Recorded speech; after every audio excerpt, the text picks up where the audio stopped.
bagaimana pendidikan ibu bapa dan penjaga kepada pengasingan anak-anak yang berbeza jantina. Sebab waktu tu diorang tengah BBNU, budak-budak baru nak up. Diorang akan serap semua, copy paste semua. Sekarang ni bukan zaman dulu dah, 70-an, 80-an. Sekarang ni zaman internet. Kalau ibu bapa tak mendidik, mak ayah, cik mak minta izin, bukan tujuan untuk mengajar. Kalau ibu bapa tidak mendidik anak-anak yang sepatutnya dididik tentang benda-benda yang kita kaitkan dengan seksualiti ke, reproduktif ke, benda-benda yang celah-celah kain begitu, mereka akan explore di luar. Bukan keluar rumah, di luar dimensi yang lain. Duduk dalam, Google ada, YouTube ada, Wi-Fi pun laju. Lagi bahaya risikonya. Maka oleh yang demikian, lebih baik peringkat awal tu mak ayah tanya dan persembahkan pendidikan itu. Bukan suruh mengajar, kena ada whiteboard. Mana agak-agak anak-anak dah sampai umur 12 tahun. Okey, Abang Long ada mimpi, cerita pasal mimpi. Kemudian mungkin anak-anak satu masa dia akan bertanya, malam tadi mimpi ada jumpa sesuatu. Kemudian bila terbangun dekat selimut dan seumpamanya, maka itu sudah tiba masanya untuk mak ayah memperkenalkan tentang diorang. Dalam Islam disebut sebagai ihtilam. Ihtilam ini adalah mimpi basah, di mana itu sebagai satu kayu ukur seseorang itu sudah mencapai umur akil balik dan dia sudah ada kewajipan. Mak ayah kena terangkan pasal mandi wajib. Sebab kita tengok Cik Man sendiri di IG, kemudian DM, kebanyakan anak-anak ataupun remaja dia akan lebih selesa untuk berkongsi dengan orang lain. Okey, berbanding dengan ibu bapa. Sebab dia ada satu persepsi ataupun expectation, kalau tanya mak ayah aku ni mampu ni, cakap benda-benda merepek. Sedangkan mak ayah tu pun ketika dia kecil pun dia memang mengharapkan datuk nenek kita dulu akan mendidik benda yang sama. Maka pada benda yang perlu open, mak ayah kena open sebelum anak-anak mencari pintu yang lebih open yang tidak boleh dikawal. Okey. Jadi mak ayah dekat sekolah, dekat di rumah mendidik benda itu secara profesional, secara open minded, agar nanti diorang tak perlu cari dekat luar, tak perlu share. Ceritakan pada anak-anak, berikan garis panduan kepada anak-anak, ada benda yang boleh dibincang dengan kawan-kawan, ada benda yang boleh di-share dengan kawan-kawan dan ada benda yang tak boleh. Kadang-kadang lelaki ada masalah, dia share dengan kawan lelaki dia. Tak ada masalah lah, mungkin tak ada risiko. Tapi kalau perempuan ada masalah, dia pergi share dengan kawan baik lelakinya contoh, maka akan berlakunya sesuatu yang lain. So ini main peranan daripada ibu bapa sendiri. Cuma di sekolah tu nanti mungkin mereka akan praktikkan. Dekat rumah mak ayah dah kata, adik dah mandi wajib, wajib semayang, semua kewajipan-kewajipan agama adik kena buat sebab sudah akil balik. Jadi ini teori di rumah. Kemudian mak ayah akan terangkan pada anak-anak macam mana papa dan mama asingkan Kak Long dengan bangah tidur walaupun adik-beradik, so faham-faham sendirilah dekat sekolah macam mana. Di sekolah ataupun di luar diorang akan praktikkan. Maknanya bila di rumah diorang boleh jaga hubungan walaupun adik-beradik kandung, maka di sekolah tak boleh tepuk tampar lelaki perempuan. Tak bolehlah duduk sebelah-sebelah kemudian borak panjang dan seumpamanya, meleret-leret sampai diorang akan timbul satu perasaan. Jadi benda-benda macam ni akan selamat kalau telah diteorikan ataupun diberikan penerangannya di rumah. Supaya apa? Supaya mereka ini tidak terjebak dalam suatu situasi yang boleh mengundang mudarat-mudarat yang lain. Kita nak katakan bahawa pergaulan, contohnya gula, kita boleh makan gula. Tapi kalau lebih daripada apa yang kita patutnya makan, kita dapat kencing manis. Garam penyedap makanan. Tapi kalau satu kawah gulai itu tahu berbaldi-baldi garam, kita akan dapat darah tinggi. Bergaul laki perempuan, okey, itu salah satu daripada keharusan dalam agama.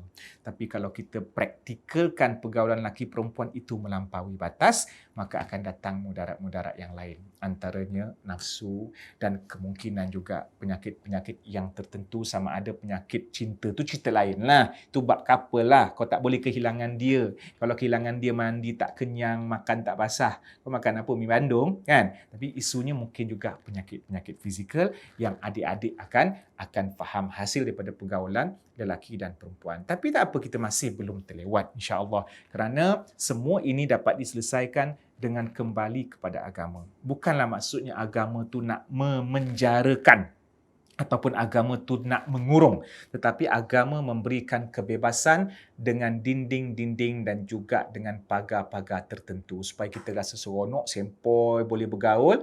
Nak buat study group lelaki perempuan tak ada masalah, boleh bercakap lelaki perempuan tak ada masalah, tapi ayat yang digunakan, situasinya di mana, berapa jumlah, ada guide ke tidak, guru membimbing ataupun orang yang kita rasakan segan. Macam korang nak buat study group lah contohnya kan, dekat satu rumah. 5 lelaki, 5 perempuan. Rumah tu ada siapa? Ada tuan rumah tu, ada mak bapak salah seorang daripada member rumah dia tu, maka tak ada masalah dekat situ terkawal kan. Makcik, mak budak, mak member kau tu pun akan bagi air kan ataupun akan bagi minuman. Jadi kita rasa macam suasana yang sopan kat situ. Bukan bercampur semata-mata lelaki perempuan berdua-duaan ataupun bercampur tanpa ada sekatan-sekatan yang tertentu. Jadi dalam kebebasan tetap ada pagar-pagar ataupun border yang perlu kita patuhi. Jadi adik-adik, tuan-tuan yang sedang menonton video ini sedikit sebanyak yang Cik Man kongsikan kepada kita semua sebagai panduan hidup. Sebenarnya banyak lagi yang Quran sebut tentang bagaimana kita nak menjaga sosial kita, bagaimana kita nak sosial tu ada kaitan dengan reproduktif ataupun seksualiti, di mana dalam satu ayat Quran Allah sebut tentang jaga pandangan, tundukkan pandangan. Bukanlah keluar rumah tu tunduk sampai kolang katiang, tak. Tapi bila tundukkan pandangan dia ada kaitan dengan hati. Keluar daripada rumah tujuan untuk apa? Tujuan nak beli barang, mak suruh beli barang. Itu tujuan yang baik. Maka pergi ajalah. Tapi sepanjang kita keluar rumah tu, kita akan ter bukan niat. Maknanya ternampak amoy. Okey, ternampak akak yang cantik. Ternampak ada seorang tu pula yang begini-begini tak menutup aurat. Yang tu tak apa, dimaafkan Allah. Sebab tujuan kita tujuan yang baik. Tapi kalau daripada rumah lagi kita nak keluar, tujuan apa kau keluar? Nak usah pisang kan. Duduk rumah lepak je. Jom lah. Kau payung aku kan. Ramai kat luar pun ramai orang payung kita kan. Yang tu dah awal-awal lagi memang tak nak tunduk pandangan. Walaupun kau pakai kopiah, walaupun kau pakai tudung, tapi memang niat nak usah-usah memang bermasalah. Jadi sebenarnya yang tunduk pandangan ni siapa? Swissnya ataupun apa yang mengawalnya? Hati. Keluar rumah, memang tak nak tengok dah benda tu. Cuma kalau tertengok macam mana? Okey, bila dah tertengok tu, kita akan cepat-cepat buat tindakan yang selanjutnya, memalingkan ke tempat lain dan seumpamanya. Jangan pula bila saya tertengok, Cik Man. Jadi bila tertengok ni, saya terperanjat. Bila terperanjat, saya terlama lah Cik Man. Tak boleh macam tu. Kerana semuanya adalah bermula daripada hati. Hanya Allah sahaja yang tahu kejujuran kita ketika kita melakukan satu tindakan. Bukankah Nabi ada sebut dalam satu hadis sahih, ala fil jasadi mudghah, idza saluhat saluhal jasadu kullu wa idza fasadat fasadal jasadu kullu. Ketahuilah adik-adik, maklum dalam jasad kita ini, dalam badan kita ini ada seketul hati. Kalau okey hati tu, maka okeylah segala-galanya. Tu yang Cik Man kata tadi. Hati tu kalau okey, tujuan keluar rumah apa? Sebab mak suruh beli barang. Okey, sucilah tujuan tu. Tujuan keluar rumah sebab nak pergi tuition. Sucilah tujuan tu. Maka okeylah keseluruhannya. Walau apa pun kita jumpa, ada jumpa awek ajak mari sini kejap, ada jumpa yang lelaki ajak mari sini kejap, ada jumpa buaya. Tak pernah dengar suara buaya? Ai sayang ni seorang aja. Okey, so kita tak akan terkesan dengan sebarang suara-suara yang merosakkan kerana niat kita betul. Itu yang Nabi kata, bila okey hati okey semua. Tapi wa idza fasadat, apabila fasad ataupun rosak hati tu, aku nak, okey, ada kadang-kadang tu nak pergi tuition, okey dah. Sebab kau semangat pergi tuition, ada awek kat sana.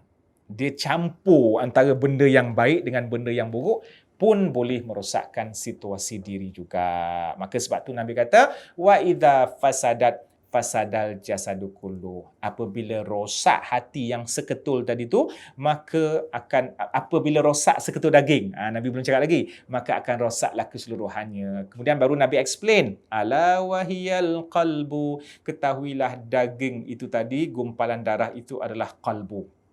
Kalbu ni, adik-adik pernah dengar lah, jantung kau lah, jantung hati, kalbu. Kita boleh terjemahkan bahasa dengan mudah fahamnya, hatilah tu. Sebab hati tu raja, dia yang bagi arahan untuk tangan buat apa, untuk kaki pergi ke mana, untuk mata melihat apa. Okey? Dan juga untuk pemikiran kita memikirkan tentang apa. Sebab walaupun kadang-kadang kita memikirkan tentang sesuatu, Kemudian hati kita akan mengarahkan supaya dapatkan sesuatu tu. Kau fikir apa tu, Dik? Kau tengah fikir apa? Nak fikir buat tu macam best saja, maka hati akan memberikan arahan, okey, tangan mula bertindak. Telefon, ajak jumpa ataupun order Grab dan seumpamanya. Kemudian kaki akan melangkah. Sebab walaupun berasal daripada pemikiran. Maka sebab tu semua aspek kehidupan kita mesti kita jaga elok-elok. Bermula daripada hati kita nak fikir tentang apa. Kalau kita fikir tentang yang baik, okeylah. Kat dalam kepala fikir Quran. Okey, hati dah nak pergi nak seronok dah dengan Quran ni. Maka tangan pun akan order Al-Quran nak beli dekat mana. Kaki akan melangkah pergi dekat perpustakaan ataupun kedai-kedai yang menjual Al-Quran. Jadi ia bergantung kepada apa yang kita nak. Allah menjadikan dalam dunia ini selalunya kembar ataupun pasangan lelaki, perempuan, baik, jahat, dosa, pahala, sampailah besok dekat kubur azab ataupun nikmat, dan sampailah yang terakhir syurga ataupun neraka. Itu sebagai salah satu hint yang Allah didik dekat kita. Kebanyakan apa yang dalam dunia yang kita hadapi ni semuanya berpasang-pasangan. Termasuklah topik yang Cik Man nak sebut tadi daripada awal kita bincang tentang perkembangan, tentang situasi kehidupan manusia, laki dan perempuan. Adik-adik, khusus kepada adik-adik lah ya, walaupun ibu bapa ada juga mungkin tengok, tapi ibu bapa sebagai pembimbing lah. Sekarang ini tak sama dengan zaman dulu, 70-an, 80-an. Bukanlah Cik Man nak orang kata downgradekan zaman dulu. Tak, setiap zaman ada cabarannya. Zaman dulu 70-an cabaran lain. Zaman sekarang ini mungkin lebih mencabar dari sudut kita sudah ada teknologi. Bila semakin banyak benda yang tercipta, maka itu tidak dinafikan semakin banyak yang perlu harga yang perlu kita bayar, risiko. Kan? Walaupun kita kata, wah mudahlah, seronoklah zaman sekarang ni, ada teknologi, tak perlu lagi dah nak pergi hantar kiriman kad kahwin apa semua. Kita duduk dalam rumah, kita tag saja ataupun kita hashtag aja ataupun kita mention saja, betul. Tapi ada risiko yang menanti juga, iaitu bagaimana kita perlu berhati-hati dalam menggunakan kemajuan teknologi. Kalau zaman dululah, cik-cik ni cerita, zaman dulu mak ayah risau kalau anak perempuan keluar rumah ataupun anak-anak lelaki keluar rumah, sebab mungkin dapat nakal tu di luar rumah.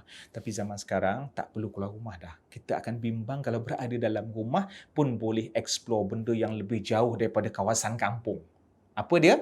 Google, ada YouTube. Bukan Google dengan YouTube ni salah tak? Tapi cara macam mana kita menggunakan internet. 4G dah sekarang ini, mungkin 5G dah sekarang ni. Wi-Fi pun cantik, mewah. Bilik pula kebetulan ada meja dekat situlah dia punya sumber Wi-Fi-nya. Jadi apa yang kita explore pada zaman sekarang ini jauh lebih dahsyat ataupun mungkin besar risikonya berbanding apa yang remaja-remaja zaman 70-an explore bila dia keluar daripada rumah. Dia tak explore ke mana pun. Duduk sekampung tu main askar-askar, tembak, konda-kondi, main guling, tengok cerita pemimpin kan. Itu je. Galah hadang, apa semua, galah panjang, main bola perang. Tapi sekarang ni duduk je dalam bilik, tak ke mana. Dan ibu ayah pun kadang-kadang rasa, bagus anak saya ni. Tak ke mana dia.